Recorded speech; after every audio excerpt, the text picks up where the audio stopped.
Qu'est-ce qu'on fait aujourd'hui? Alors j'ai 2 filles. J'ai une fille qui a 8 ans et demi qui s'appelle Erika. Et c'est ma deuxième fille qui est malade, donc, qui s'appelle Kenya. Elle a 2 ans et demi. Oh, t'es pas vrai. Jamais on aurait pensé que la drépanocytose ferait partie de notre vie. La drépanocytose est une maladie génétique du sang qui bloque la circulation par endroits et va jusqu'à détruire les os. Des douleurs très intenses apparaissent du jour au lendemain, lors de crises aiguës qui peuvent durer plusieurs jours. Cette maladie est aujourd'hui incurable. Donc je reçois un courrier à la maison me disant que Kenya était SS, confirmée, donc malade, que moi j'étais porteur sain et que ma fille aînée était porteur sain aussi. Donc là ça a été un gros choc. J'ai senti la terre se dérober sous mes pieds. Je me suis souvenue de mon enfance au Congo, de la drépanocytose au Congo. Donc j'ai vu ma fille mourir. Et puis, je suis remontée chez moi.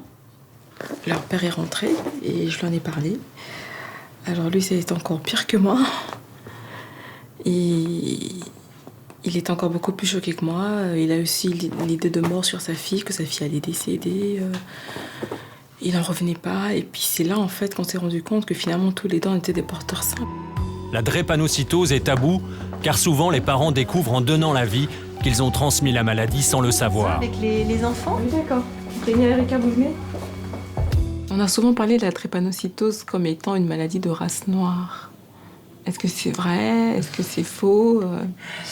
Alors, pourquoi est-ce qu'effectivement ça touche beaucoup plus les gens d'origine africaine, C'est parce que ça a été une mutation génétique pour lutter contre le paludisme. Et que le paludisme se trouvait dans les régions d'Afrique, les régions chaudes, tropicales, subtropicales. À cause de cette mutation génétique, certains individus se retrouvent immunisés contre le paludisme, mais porteurs du gène de la drépanocytose. Parmi eux, des porteurs sains qui ne sont pas directement affectés par la maladie, mais qui risquent de la transmettre à leurs enfants, et des sujets malades. En Afrique, les familles atteintes par la drépanocytose savent qu'elles ne pourront pas marier leurs filles. Cette maladie est ressentie comme une malédiction. On en a honte. Quand ma fille est malade, je me sens coupable. Je me sens coupable. Je lui demande pardon. Cette maladie est extrêmement invalidante. Le traitement est très lourd. Il faut recourir à des transfusions sanguines régulières, prendre plusieurs médicaments tous les jours et se rendre fréquemment à l'hôpital pour calmer les crises et tenter d'adapter le traitement. Nous, on s'est vus le 5 juin. Ce que j'aimerais bien qu'on voit ensemble, en fait, c'est dans l'année, si vous voulez. On est en octobre. Depuis octobre 2006, toutes les crises qu'elle a faites, d'accord? Donc depuis un an. En l'espace d'un an, Kenya a été hospitalisée 6 fois. À 2 reprises, il a fallu recourir à la morphine pour calmer la douleur. Bon, on va se peser, se mesurer, Kenya. Les crises douloureuses, c'est le symptôme le plus marquant de la drépanocytose. Quand vous demandez à une personne atteinte de drépanocytose ce que c'est la maladie pour lui, il vous répond c'est les crises. Donc quand elle a de la douleur, comment vous faites pour vous en rendre compte? Ça dépend. Il y a des moments où elle va se replier sur elle-même. Ouais. Même quand je vais rentrer dans la chambre, elle ne voudra pas me voir, elle va me dire « Maman, sors ». Et là, je vais savoir qu'il y a quelque chose qui ne va pas. Donc je me force à rentrer, à lui parler. Je lui dis « Faut pas t'inquiéter, il faut me dire si t'as mal, je vais te soigner, ça va passer ». Et là, elle me dit « Maman, j'ai mal au bras, j'ai mal à la jambe ». Et là, je commence à lui donner les médicaments. Ça va?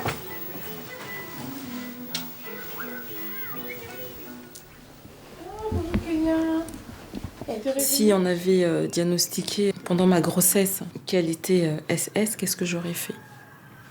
Il y a un gros point d'interrogation qui se pose. Parce qu'aujourd'hui, je suis très contente qu'elle soit parmi nous. Très, très contente. Alors, si vous avez du sang noir ou méditerranéen, vous êtes peut-être porteur sain. Alors, sachez que le dépistage est gratuit. Il nécessite seulement une prise de sang qui est prise en charge par la Sécurité sociale. Vous trouverez sur notre site, évidemment, toutes les adresses des centres de référence. Alors, comme on l'a vu dans le reportage, les malades doivent changer leur sang le plus fréquemment possible, parfois tous les mois. On a vraiment besoin de donneurs parce qu'on ne guérit jamais de cette maladie. On vit avec. Bonjour, Jenny. Bonjour. Merci d'être avec nous. Vous êtes la maman de Taylor qui est à côté de vous. Bonjour, Taylor. Bonjour. Tu as 15 ans. Tu es atteint par la drépanocytose. Est-ce que tu arrives à avoir une vie normale malgré ta maladie? C'est vrai que c'est pas toujours facile puisque Je rate souvent les cours, je tombe souvent malade. Je suis tout le temps à l'hôpital, donc je vis pas pratiquement comme les enfants, les ados de mon âge. Mais il faut faire avec, et puis je fais avec, je fais le plus possible. Et ça, en fait, tu vis au gré des crises. Au gré des crises, et puis aussi des conditions de la maladie, puisque même si je ne suis pas en crise, y a des conditions à respecter, comme pas de sport intense, pas le droit à aller trop en altitude, rester au soleil, beaucoup de choses comme ça. Pas le droit d'aller au soleil. Quand on sait qu'il y a une naissance sur 250 en Martinique, une naissance sur 300 en Guadeloupe, il ne faut pas aller au soleil. Et voilà, puisque ça déshydrate, et puis si on manque d'eau, on tombe malade. Tu changes ton sang tous les combien? Et en plus, je change mon sang tous les mois. Oh. Est-ce qu'il t'arrive d'avoir honte de cette maladie? Plus petit, c'est vrai que c'était dur pour moi, puisque je voyais que j'étais pas tout à fait comme les autres, que je pouvais faire moins de choses, que je me fatiguais plus vite, et puis que j'allais souvent à l'hôpital alors que les autres, eux, allaient bien. Donc en même temps, j'étais un peu gênée d'en parler, mais maintenant je veux T'as 15 ans maintenant, ça va mieux. Voilà, je veux faire connaître la maladie, je veux qu'elle sorte de l'ombre. À part les transfusions, les cas sévères dont tu fais partie sont soignés par antibiotiques à vie, calmants morphiniques quand les crises sont trop douloureuses, et une thérapie chimique est proche de la chimiothérapie. Est-ce que tout ça, ça te permet de ne pas souffrir? Ça permet de ralentir ma souffrance, mais je souffre toujours. Tout le temps. C'est tout le temps. Même si ce n'est pas par douleur, c'est par la mentalité, la pensée. Puisqu'on pense toujours, on se demande si on ne va pas avoir une crise demain ou un autre jour. Si ça ne va pas nous gâcher la vie, qu'est-ce qu'on va devenir plus tard? Jenny, vous êtes la maman de Taylor, vous êtes très active dans la sensibilisation à cette maladie. À votre avis, puisque personne dans l'équipe ne connaissait cette maladie, qui est, je le rappelle, la maladie génétique la plus fréquente au monde, pourquoi personne ne la connaît? Vous ne la connaissez pas, Smaïn? Pas du tout, elle ne la connaissait pas du tout. Pourquoi, à votre avis?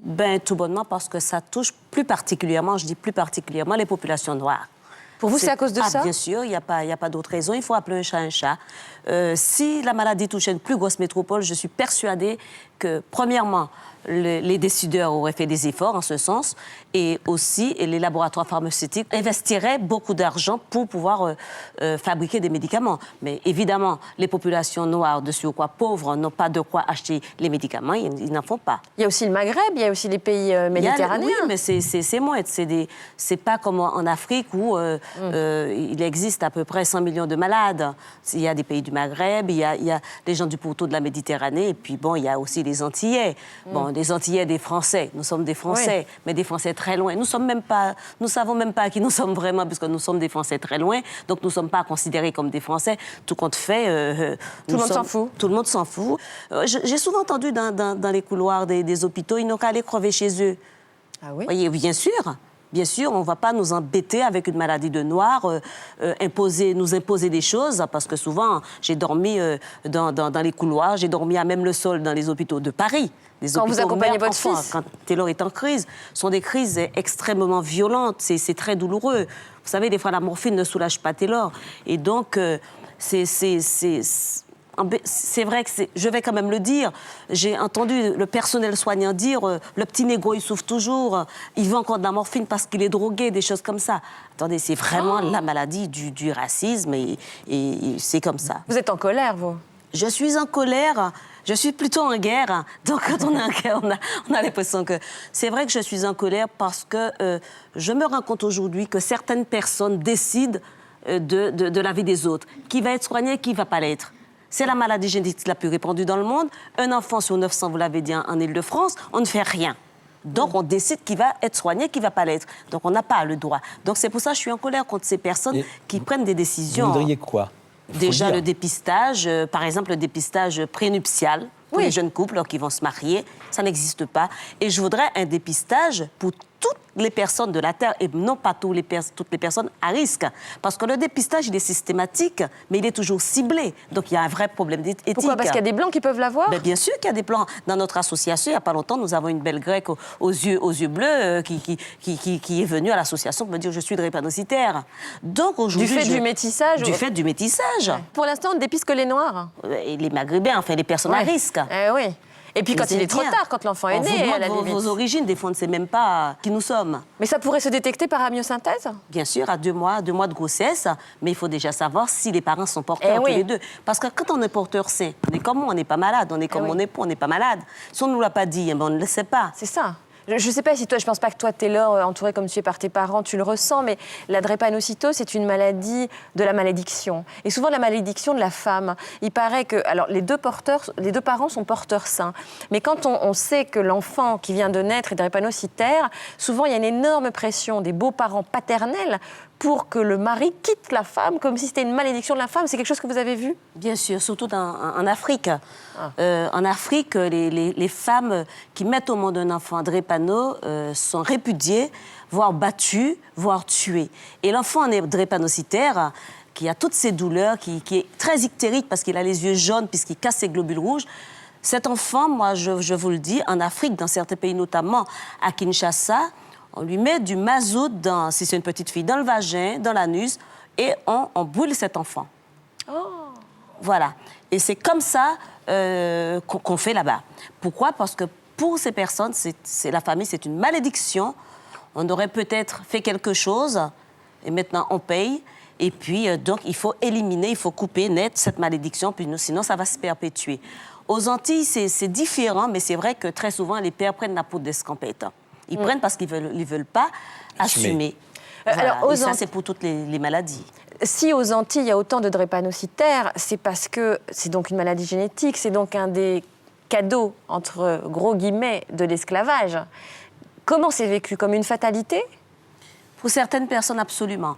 Moi, en tout cas, quand j'ai commencé mon combat contre la drépanocytose, pour dire que les gens, ils deviennent, peut-être par la force des choses, hein, c'est dû à l'esclavage, on revient tellement à notre histoire. Donc, pour ces personnes, il ne faut pas se battre contre les moulins à vent. Chez les Noirs, tout est toujours noir, alors tu nous emmerdes. Voilà ce qu'ils nous disaient. Chez les Noirs, tout est toujours noir. Tout est toujours noir, voilà. Et donc, il faut arrêter ces conneries, il faut arrêter d'aller à la télé dire que tu es un enfant malade. Déjà, une personne comme toi, connue aux Antilles, puisque moi j'écris, tu ne devrais pas faire ce genre de choses. Attends, et puis enterre ton enfant, et puis on n'en parle plus. Ça, je l'entends. Les services hospitaliers ont quand même entouré Taylor. Bien sûr, bien sûr. Parce qu'elle s'est battue. Bien sûr, je me suis battue. C'est parce que vous êtes battue? Oui. Je me suis battue aux Antilles, j'ai eu des problèmes. Ils m'ont dit, vous n'êtes pas une privilégiée. En France, on en a entendu beaucoup. Encore le petit négo qui chiale dans la chambre d'à côté. Et ça, c'est même très souvent. Et surtout la morphine, alors n'en parlons pas. Moi, je vous dis, je me suis battue. Mais quand je dis battue, c'est dans tous les sens du terme. J'ai claqué des gens. J'ai donné des gifles à des personnels soignants. J'ai crié haut et fort ce que les autres y pensaient. Moi, j'ai dit, mon fils, il ne mourra pas là. Et puis moi, je vais rester à attendre, pas question. C'est vrai qu'à l'annonce diagnostic, j'étais complètement déstabilisée. C'est comme si un bulldozer me passait sous le corps. Vous doutiez de rien? Je me doutais de rien. C'est vrai que j'avais un pressentiment en même temps. J'avais vaguement entendu parler de drépanocytose. J'avais commencé à poser des questions. Mais je ne me doutais pas de ça. Et puis par téléphone, désolé, votre enfant est SS. On me demande d'aller à l'hôpital dans un point. Je ne savais. Ah, mais j'ai tellement hurlé, je vous dis que tous les gens de l'immeuble sont sortis parce que pour moi, le ciel venait de me tomber sur la tête. Pour vous, votre enfant allait mourir quand on vous l'a annoncé? Pour moi, c'était la mort. On m'annonçait la mort. On me disait, voilà, Jenny, Taylor, il avait quoi? Parce que ça a pris du temps, hein. On a fait examen. Il avait entre 7 et 8 mois. Pour moi, on venait de me dire, ton enfant, il va lui rester quelques heures à vivre. Pourtant, il n'avait pas fait de vraie crise. J'ai tellement hurlé, je vous dis, tout le monde m'a entendu. Et puis, d'un coup, je me suis dit, non, c'est pas possible. Voilà, j'ai un grand combat. Ça, c'est le combat de ma vie. Je vais me battre jusqu'à ce que les gens m'entendent, jusqu'à ce qu'on trouve quelque chose pour soigner la drépanocytose, et pas seulement pour Taylor, mais pour tous ces enfants drépanocytaires à travers le monde. Vous trouvez que les gens que vous amenez un petit peu dans votre combat, des mamans, des papas de malades, qui sont donc souvent noirs, pensent que c'est leur destin de souffrir? Mais il y a très peu dans l'association de personnes malades. Les gens qui sont dans cette association, je parle des adhérents, sont des gens qui ne sont pas malades. Comment vous expliquez ça? Parce qu'il y a cette honte, il y a plein de tabous. Il faut savoir que la drépanocytose, c'est une maladie du sang. Le sang, c'est quoi? C'est sacré, c'est tabou, c'est la vie, c'est la mort. Il y a toute une symbolique autour du sang. Donc, il y a aussi le sida. Voilà. Qu'on associe aussi au noir. Mais même moi, je vous dis au début, pour moi, c'était casser la chaîne de bonne santé de la famille. J'y pensais, je dis, mon Dieu, qu'est-ce qu'on va dire dans la famille? C'est pas possible. D'autant plus que, au début, j'étais quand même installée sur un piédestal, donc brusquement, hop, on redescend. Mais ça a duré quelques secondes dans ma tête. Tout de suite, je suis partie en guerre. Mais pourquoi il n'y a pas plus de fédération? Pourquoi les gens se révoltent pas plus? Parce qu'ils sont fatalistes. Ils parlent de fatalité. Ils disent que, de toute façon, c'est se battre pour rien. Sophie Cadalen, qu'est-ce qui fait que certains se révoltent et que certains baissent les bras devant l'idée de la fatalité?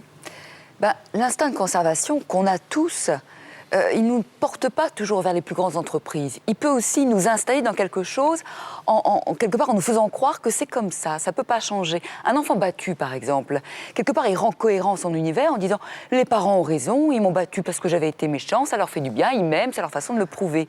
Et de même, la condition, effectivement, d'opprimer, de cette injustice que l'on subit, on peut s'en arranger avec. On peut se dire « bon, voilà, c'est comme ça a toujours été, il n'y a pas de raison que ça change ».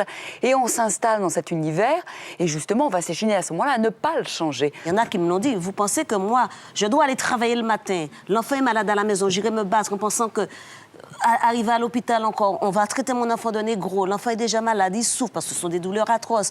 Et puis me battre à côté de vous encore, à côté de vous, hein, c'est pas pour eux, hein, à côté de vous. Donc ça, l'association m'appartient, hein, apparemment, hein, d'accord. Donc non, on ne peut pas. Et puis de toute façon, on ne veut pas nous montrer. Parce que si on se montre, par exemple, à la télé, c'est difficile même de venir parler à la télé de drépanocytose pour certaines personnes. Eh bien, là-bas au pays, on va nous voir, on va nous faire encore de la sorcellerie, puisque c'est le mauvais œil, c'est la sorcellerie. C'est des gens qui nous ont fait du tort, c'est le diable qui suce le sang de notre enfant. Donc on ne peut pas le dire encore, parce que sinon, le marabout, il va encore nous ensorceler, et puis l'enfant va mourir beaucoup plus vite. Voilà, c'est cette peur.